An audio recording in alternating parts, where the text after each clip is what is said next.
तर नमस्कार मंडळी, मी सोनाली. रील्स बनवून कंटाळा आला म्हणून आज म्हणलं ब्लॉग बनवून बघूया म्हणलंच आहे. तर चला स्टार्ट करूया.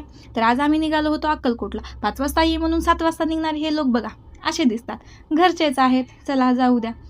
आता सकाळी लवकर उठल्यामुळे सगळ्यांच्याच पोटामध्ये कावळे ओरडत होते, पण जागा सापडत नव्हती जेवायला. कुठे बसायचं, कारण अंकाला जागोजागी भूतं दिसत होते, कुठं मसोबा दिसत होता. म्हणून चक्क रस्त्यावर बसलो अक्षरशः आम्ही. आम्हाला चक्क रस्त्यावर बसायला लावून आमचे अंकल बघा किती खुश होत आहेत, कसे मस्त मस्त पोज देत आहेत. तर शेवटी आम्ही पोहोचलो होतो अक्कलकोटमध्ये. उन्हानंतर आज कहरच केलता बरं का. त्यांना आमचे हाल म्हणजे बेहाल करून सोडले होते. तरीही आम्ही तसंच गेलो खंडोबाच्या मंदिरामध्ये. मी या मंदिरामध्ये पहिल्यांदाच आले होते.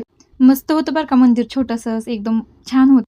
शिव काय भंडारा लावू देत नाही असं म्हणत आम्ही थेट निघालो चोळप्पाच्या मठामध्ये पण खूप गर्दी होती, कारण तिथं खूप सारे अभिषेक सुरू होते. मग झटपट दर्शन घेऊन हे आमच्या रडक्या शिवला घेऊन थेट आम्ही गेलो स्वामींच्या मंदिरामध्ये.